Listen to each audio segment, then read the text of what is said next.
everybody. Welcome to Dubs Talk Live, presented by FitAid. The 25th game of the season was a big ol' L, brought to you by the hands of the short-handed Pacers. So on the injury report, 8 Pacers were either out or questionable. 2 of the guys who were out tonight, Halliburton and Turner, 2 of their top scorers. They're 2 best players. And the Warriors were never in control of this game. The Pacers raced out to that 34-21 first quarter lead. The Dubs responded with an 18-2 run in the second quarter, and they still trailed by 9 at halftime. And that was the point where I was thinking, this is going to be a weird one, Monte. Yeah, it was. I mean, they got back into the game by playing. They didn't play any defense in the first quarter and very little early in the second quarter. The Pacers were shooting 65% early in the second quarter for the game. And then the Warriors said, okay, let's play some defense now. And they held them to 2 points over like a 4-minute span. And they scored 18 during that same span. And that guy back in the league got a lead for the first time and the only time. Yeah, The Pacers came back, showed a lot of heart. They closed the half with a 17-6 run. Whew. They're saying, okay, you guys come back on us, we're going to come back on you, and they did. Yeah, Warriors' biggest lead in this game was 2. The Pacers just never felt them. Big game for the rookie, Andrew Nembhard, 13-31. But listen, the post-game show already talked about this stuff. What we want to do is sort of make sense of things. Yes, and maybe let's try to. Steph Curry can help us with that. Really tough night for Steph, and he just got to the podium. Take a listen. They're pretty athletic, and I know they had a lot of motivated guys with some extra minutes with their guys out, and they brought a lot of energy. Kind of punched us in the mouth early in the first quarter, and they tried to just disrupt the flow of our offense and make it a one-on-one situation, which, we can play that way, but it's, not necessarily a way for us to kind of dig ourselves out of a hole. So, thankfully Klay got hot and kept us, somewhat alive. JP played well. Just, collectively we couldn't put it together on both ends, especially down the stretch. And they made plays, so we know we got to play better, but they made shots and they went and won the game. Nembhard really kind of put it away late. Wiggins, obviously, so, who probably would have maybe been guarding him at the time. Just how big a problem was just, I guess, point of attack defense tonight? He played well and he was making shots and controlling their offense. Obviously, his stat line is crazy, but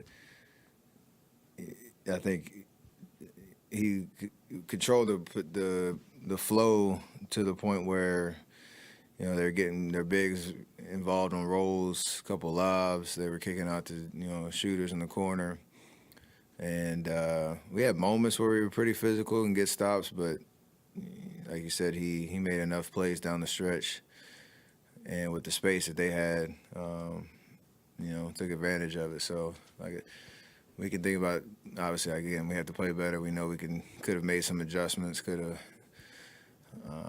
tried to make them a little bit uncomfortable, but they played well. Was there just a fatigue factor for you guys tonight? I mean, obviously 3 and 4.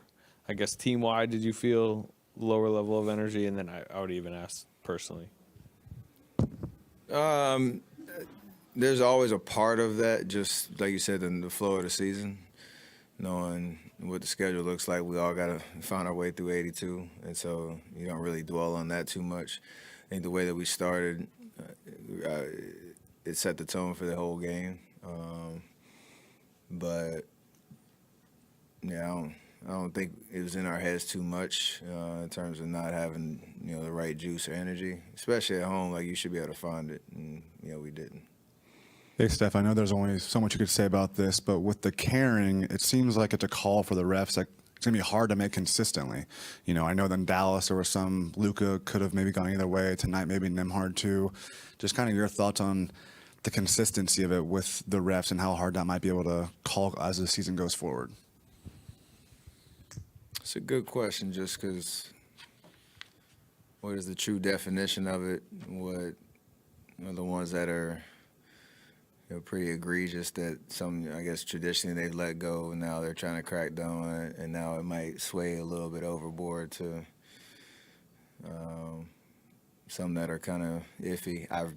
really didn't think mine was. And you can tell, like, usually when you carry it, you get away with it, there's a reaction. Usually, when you get called for it, it's like, yeah, I did that. When I had the reaction I had, it was like I didn't know what I did wrong. And a big moment in the game when you're trying to, fight your way back into it. So I'm sure that stuff will work itself out. It's not anything I'm thinking about when I'm out there. You just play basketball because you know how to play, know how to dribble. But you just hope they get them all right. Hey, Steph. I think games like this are kind of a reminder to the world that you are human, as much as you convince us that you might not be. But do you think, like, with a game like this, what kind of can you take away from this at your point in your career from a game like this? It's all about what happens next. Like you said, you set an expectation for yourself of how you're supposed to play, how you're supposed to shoot. I always talk about efficiency, and you're not going to hit that mark every game you play. And when it's not going well from the jump, you try to find other ways to get involved and, impact winning. But I'll probably think about it a little bit tonight. It's a regular season. I know we have, games coming up. I won't lose any sleep over it. It's just a matter of how you come back and maintain your confidence and what you're capable of doing. Last year, there were a handful of games like this where you may have started out sluggish, but still towards the latter portion of the game find a way to pull it out. This year hasn't quite been like that. Just what's the difference in these close late games, and why haven't you guys been able to kind of shut the door like you were able to previously? I mean, we're still working on our execution, the pet plays we need to, be able to rely on, our defensive chemistry, and we had a lot of different lineups and rotations, and early in the season we were trying to build a chemistry there, and like I said, there's a lot of room for improvement on that front, but I think it's night and day, where we are now versus where we were a month ago. And hopefully that trend continues. And, we understand, I think this year is just the theme is our margin for error isn't that great. And that's why our record is 13-12. So you have to be mindful of that and know that as much as you can focus on the details of what the game plan is, depending on who you're playing, and execute that for 48, knowing it's not going to be perfect, that'll build the right habits for later in the season when, we closing in on, hopefully another playoff run where it all kind of comes together. You're obviously comparing it to last year where we started 18-2 and could kind of withstand some rough patches of the season because we built that comfort zone. We don't have that this year, so we have to just keep plugging away at, the details of just execution on both ends. The coach talks about it a lot. Klay, he passed Dirk and J-Kid tonight on that all-time three-point list. How cool is it just to see from your vantage point as your friend and your teammate start kind of walking these guys down who it's been a couple years, obviously, he couldn't really gain in those numbers on those lists, and he's finally kind of getting some momentum and, rising on that all-time list? Some people kind of say it's like a matter of time, but you appreciate all those moments because just be able to play these games after what he's been through is just amazing and something that you shouldn't just gloss over. So, Draymond passed Michael last game, and now Klay's passing two legends, two Hall of Famers. It's pretty dope. So I'm sure the rest of his career is slowly keep climbing up that list, and there'll be a lot of respect for him as a shooter, him as a that clutch guy that knock it down no matter where he's at, and has set a high standard for what shooting the basketball is in today's game. This is kind of off topic, I guess, but what was up with the doctored video of the full court heaves? And then also, yeah. You said the doctored video? That's what Raymond said. Raymond said it was fake. Doctored. No, the doctored. The edited, the CGI. Yeah. Nobody believes I made 5 in a row from 90 feet. Sorry, finish your question. My bad. What was up with it? I mean, yeah, but then also like a lot of people did believe that it was legit for, I think some people still believe it's real. I'll let them be the judge of that, but it's an ultimate compliment to probably be amazed by it, but not think it's outlandish that it could be real. But we had some fun with it. The Sports Illustrated team coming with some heat. I did make 2 of them though, just in case anybody was wondering. You know he couldn't resist. I'm actually glad he talked about that video. Wow, wouldn't Steph have wanted to have a night like that shooting tonight? This was a struggle for Steph in this one. 3 of 17, 2 of 10 from 3. And, just as Kerr was trying to make sense of this, they just said, credit to the Pacers defense because they ran Steph off the line, did the same to Poole. But this has to be, I wish I had looked this up. It's kind of my job. I think this was Steph's worst shooting night of the season, 3 of 17? Yeah. Just to confirm. I mean, think about this. I mean, Steph was Superman for the first month of the season. Yeah. I mean, he was shooting career high percentages from 3, and overall he was 50, 40, 90, easily above that. But all good things come to an end. And right now, he's not Superman. The last 5 games, 5 in a row, where he's been under 50% every game, which is like a huge dip.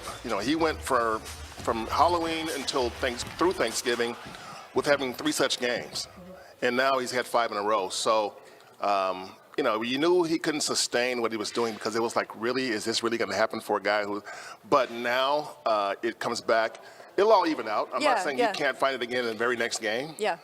But for these last few games, you can see Steph has not been at the same level he was for the first 5 weeks. Yeah, well, I remember on this very show, a big conversation was how sustainable is it? This is fun to watch. Yes. We love that Steph is capable of this, but it can't be the demand on him all season long, 40-point games or a 50-point game. Now, his efficiency can be one thing, but I also feel like the Warriors have been following the hot hand. Jordan has been hot, or Wiggins had a hot game, so some of that is Steph giving those opportunities and having high assist games instead. Yeah, no doubt about it. But when you go 3 for 17, your shot's not there. And no, he had an air ball tonight. Yeah, I mean, a 3. Yeah, I mean, I think on that air ball, I think he was bothered, obviously. But, the shots that he usually makes, he was missing tonight. And that's just, Steph is not lined up the way he normally is. I mean, again, for him to go 5 consecutive games shooting less than 50%, I'm not saying it's a slump. No, but right now, he's not playing at that otherworldly level that he was earlier. Yeah. And now he's becoming, he's back to a mere mortal, and we'll see how long it lasts. It's okay. He's just a guy who's not shooting the ball real well right now. Yeah. But again, that can change tomorrow, the next day, when they play Utah. You don't know when it'll change, but it will change. Yeah, I mean, there were some questions post-game about maybe the schedule of 3 games in 4 days. But actually, as I kind of assess that, I mean, if Steph is the most well-conditioned athlete in the NBA, I don't think it's... No, that doesn't usually bother Steph, you know. They played the back-to-back, and he played in both games of the back-to-back for the first time this season, where he played both games. But even before that, his shot was starting to not be as sharp as it was before. So we'll see. I mean, it's a 5-game stretch right now where it's not going well for him shooting-wise. But it doesn't mean that, again, that the 6th game won't be the one where he gets back to being Superman again. Yeah, one player had a great night from 3. It was Klay Thompson, who was 8 of 16, had 3 straight threes to tie this game in the second quarter. Maybe looking like on the back of Klay Thompson, the Warriors can transform this thing, but it wasn't enough. All of these threes, by the way, came from that same spot, right by the C and Chase Center, right by the Warriors bench. He savored that shot there from the wing. So Klay, 8 of 16. Everybody else combined for 5 of 28. And we just talked about this on the Dubs Talk podcast, where the 3-point shot is part of the Warriors' identity. It's really important to what they do. But sometimes they will have a night when everybody goes cold from 3. Everybody being everybody else. Maybe one guy has it going, and Wiggins wasn't playing tonight, but this is kind of one of those games that makes me think, maybe the Warriors in this situation should have a little bit more tools in their toolbox. Yeah, I mean, I thought the way the Pacers played, with the energy they played with, and the length. Their bigs are not, they're not 7-footer, but they're 6'11", 6'10", and they're long guys. And a lot of balls that went up in the air were second rebounds and for third rebounds and for lobs. Those guys were just taking them and power dunking them. And the Warriors were like What are we going to Yeah. do? And so you miss Wiggins because he can fly. And obviously, I mean, this is a night when they could have used What's his name? James Wiseman. Ooh. I say that because, again, he can get up with those guys. Yeah. Wiseman has a 9'6" standing reach. Yeah. So when Hold guys on, go hold over the on. rim. This is too juicy. We got to save this. We Okay, need to have all a right. Wiseman conversation. We will. We'll Okay, get let to me James. pause you because, But coming up next, we are going to hear from Klay Thompson on his night. We will talk a little bit of Wiseman, and we definitely have to get to the schedule, too, when Dubs Talk Live, presented by Fit Aid, returns. Dubs Talk Live is presented by Fit Aid, the #1 post-workout recovery drink in America. Try now and visit drinkfitaid.com. The other W, Wiseman. Thank you, everybody, for Big joining jam. us on YouTube. Catherine says she's driving home and listening. Please be safe. Appreciate you. What's Yes, up by to all Jay? means. What's up to Otis Bird? Otis, can you go back to your thought about a mid-season tournament? Why? You said that's why talks of a mid-season tournament is a terrible idea. What do you think is terrible there? We can talk about that in the next commercial. Who else is in here? Moody had a bad game, yep, and Nembhard was out to prove the Warriors should have drafted him. Was he the pick after PBJ? I don't Something, know off the top of my head. something Yeah. like that, yeah. 31-13 for the rookie. Good for him. Well, it was funny because Yeah. last year when the Pacers came in and won with a bunch of subs, and one of those subs was a rookie named Chris Duarte, and the Warriors really liked him. They worked him Yeah. out, the guy from Oregon. Oregon guy, yeah. Yeah, and they liked him. And everybody's like, oh, this is Duarte wanting the Warriors, and letting the Warriors know they should have drafted him, kind of thing. But, yeah, Nembhard is a quality player. But tonight, this is I say season high, but for him, a rookie, it's a career high. Yeah. So great night, and he got into the paint and was able to throw lobs to his guys or either step back and hit threes. He had a terrific game. Okay, now ordinarily I would kind of chuckle at this thinking troll comments, but Lakers are looking good. What this reminds me of, though, is how wild the West is, the swings in the West. I think the Warriors came in 6th. I think they've dropped to 9th They were like now. ninth, with yeah, this. they were like 8th or So it's 9th. just, but that's because so many teams have either 11 losses or 12 losses. Yeah, there's like 8 teams that are within 3 games of each other, it seems like, Yeah. and Yeah. so Man. it's getting different. Yeah. But the California teams Lakers are playing well now. Kawhi is back. Yeah. Kings are playing.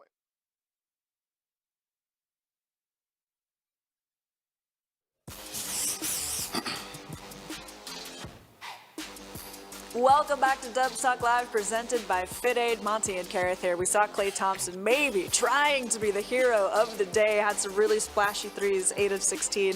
But the rest of the team, the Warriors overall shooting less than 30%. This follows the game where they had 25 made threes against the Rockets, 48%. Okay, different defenses, different situations, but kind of whiplash here, living and dying by the three.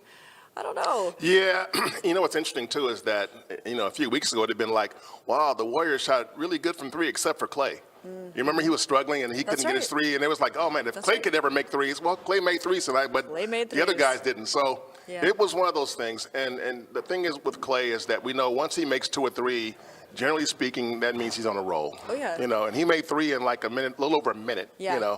So I remember his celebration. I remember Steph's celebration. Yes. And so tonight, for him to come in, he made those 3s and got the Warriors into a tie. They took a lead, and that was the only lead they had the entire night. And it lasted like a minute, less than a minute, I think. The Pacers scored 17 points in the last 3:40 of the first half. They scored 2 in the previous 4 minutes. So the defense just said, okay, Yeah. we're okay now. We got the lead. We'll be good now. Okay. Didn't work out so well. No, it's always interesting to hear from a player who individually had a pretty good game, but after a really rough loss for the team. So let's see how Klay Thompson is making sense of all this. Grew up loving both those guys, especially Dirk as a shooter and J Kid just as a baller, Bay legend. It means a lot to me. I don't take that for granted. 2 of the all-time greats right there, so that means a lot to me. Hey, Klay, congrats on a historic night for you.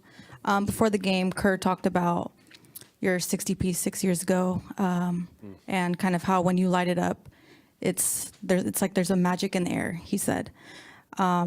different circumstance tonight, but that magic was felt in the air when you got hot here at Chase and, on the bench and in the crowd. Are you able to consume that and feel that when you're in the moment? Yeah. I mean, I've had a game like that this year in Houston. I would like to have more of them, but I can't force it. Those nights tend to happen when I just played within my means and be myself. And as much as I wish I could go out there and score 60 to commemorate that 5 years ago, it just doesn't work like that. But that was a very special memory for me, and hopefully I'll do it again. And that was just one of those nights that will live, hopefully, for a long time in the minds of Warrior fans. What do you kind of think went most wrong for you guys tonight? We didn't shoot the ball particularly well. They shot the ball very well, and they rebounded us, it looks like. Actually, we were even, but they just, their point guard went off. It's probably a career high for them. Just many things we can clean up, and we can learn from it and be better in Utah. Steve said that they're looking to have you play back-to-backs at some point. What has that progression been like for you, and when do you think that might happen? Yeah, that's really exciting. I'm happy that that's on the horizon. It's not fun having to watch, and for as long as I did watch, the team compete, I cherish every minute out there. So I'm excited for when that time does come, and I'm just grateful to be healthy playing December basketball. I haven't done this in 4 years, so I know it will be hopefully soon, but I trust our training staff. They guided us to a championship last year, so I have complete faith in them, and I just I know I'm going to get back to, being a consistent presence in the lineup and playing great on a nightly basis. Is that something that you pushed for, or in conversations with the training staff? Yeah, but I think they just monitor my minutes, my body composition, my training. So they just know more about myself than I do at times. So I completely trust them. And then this is a little bit off topic, but the viral video of Steph with the edited video of him making the 5 straight full court shots. What does it just say about him that people thought that could be legit? That he's the greatest to ever shoot it.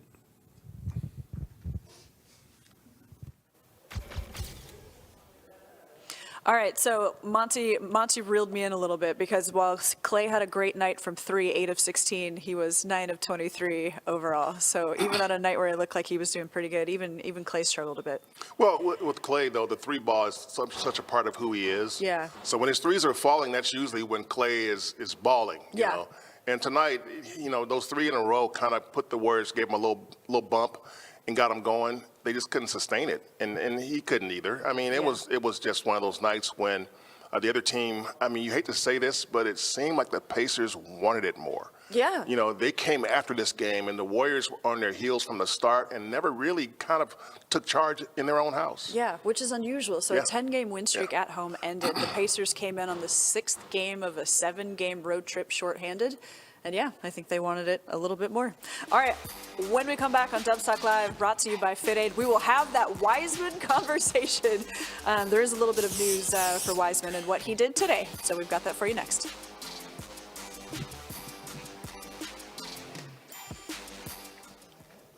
Never mind on Wiggins. Okay, Otis, just to follow up on that midseason tournament, he's like, Adam Silver mentioned that the NBA wanted to do a midseason tournament as a way to add a new challenge. Yeah, I think that's happening next season, isn't it? Yeah, okay. It said, not sure if it'll happen, though it will happen. Teams are resting guys or get tired during the regular season. Okay. Well, but the midseason tournament will not mean more games in the regular season. It won't. Yeah, it's not like the regular season is not going to be 90 games or 88 games or anything like that. No. So in order to have a midseason tournament, you're going to have to cut back somewhere, or you have to lengthen the schedule. And from what I last heard, the schedule is supposed to start later next year, not earlier. So if the schedule is going to be pushed back a week next year, which is the last thing I heard like October 24th, I think, or something like that. It might be as late as that, whereas this year was October 18th. And so if you're pushing the schedule back and you're going to have a midseason tournament, you got to sacrifice something somewhere. You're going to be playing into July. So, Whew. yeah, you don't want that. No, okay. I mean, I'm not in love with the tournament idea, but no, I get I don't- it can make some money. that's That's there the you name go. of the game. It can make some money. Money. I mean, I'm even interested in listening to the arguments where you say you make the regular season 72 games. Now, all of that has to be negotiated. All of that takes money out of the players' pockets, everybody's pockets. For their health, it's good. For Yes. their wallets, it's not. And I think money will win. Yeah, the number of guys who post-career have, knee replacement and hip replacement and Yes. stuff, it's just, it's rough. And the Warriors are trying to do less of that, which is why they have so many guys resting on back-to-backs and stuff like that. So we'll see, but there's a plan now.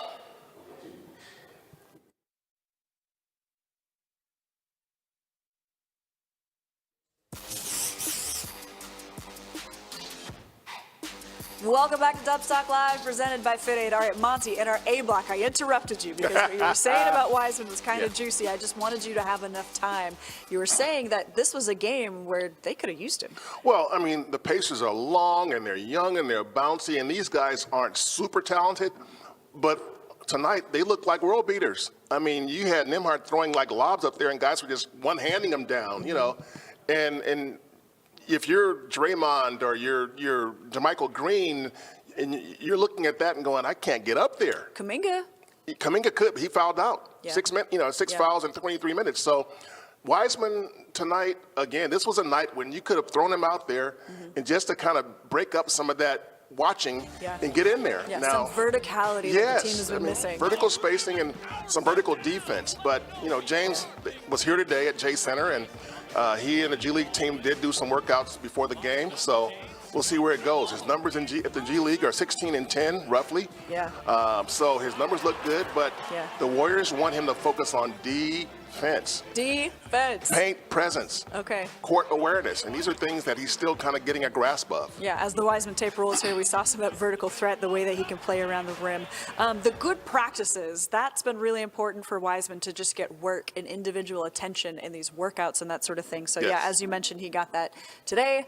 The other G League guys were recalled, Rollins and PBJ back with the Dubs. Wiseman to be determined. Okay, big schedule coming up at the Jazz versus the Celtics at the Bucks. So, after game 25, it does not get any easier for the Warriors. We're going to learn some things. All right, we'll see you guys soon. Thanks for watching.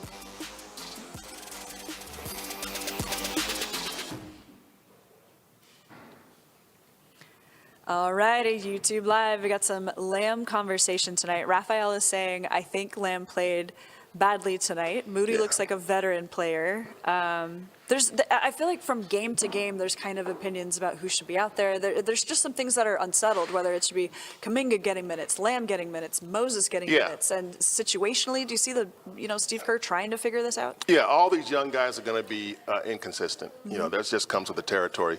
There's going to be nights when Kuminga looks tremendous, and there's going to be nights where he doesn't look good. The same goes with Moody. The same goes with Anthony Lamb. Yeah. And Lamb, the thing is about Lamb is that he's not he's not an elite athlete, like Kuminga is. And so when he doesn't play well, it really stands out because he's limited in what he can do. He can't get above the rim like those guys do, So he's got to be sound fundamentally. He's got to make smart plays on defense and offense. And tonight was one of those nights when his shot wasn't going down. And he was 0 for 4. Yeah, and so he needs to make shots, just do the kind of things that help the Warriors move along on offense, and tonight it just wasn't there for him. I was looking at this. He was 0 for, hang on, whose line is this? The lights are in my eyes. 2 block shots. I mean, what he does do is he will pull down rebounds. He is a tough body he does, in the paint. He does some dirty work. Yes. He's a gritty player. Yeah. And so, but you don't want to rely on gritty players. Those are the guys you want to say, okay, I can put him out there and he'll fight for us. We need you in this moment. Yeah. You're not going to play 35 minutes a night, but we need you to fight for us. And that's why, like last year, the Warriors had a bunch of those guys. JTA was one of those guys. Yeah. Gary Payton II was one of those guys that can go out there and make things happen. Gary was like a supreme one of those guys. He can do things, but I think for a guy like Lamb, he can do that, And there'll be nights when he does, and there'll be nights when he doesn't. Again, he's older than Kuminga and Wiseman and Moody and those guys, and he played 4 years of college, but he's still, a relatively young NBA player, 24 years old. Yeah. So game 25, and things are still a little bit unsettled for the Warriors. Okay, I guess that's all we have. It's time to go home. Yeah, this was an ugly game, and this Yeah. is one of the kind of games the Warriors don't even want to think about after they get out of this building tonight. Nope, I'm done too. Okay, I'm going to turn my music up, put the windows down, as long as it's not raining, and have a good time on the way home. All right, All right. guys, thanks for joining Take us. care. See you later.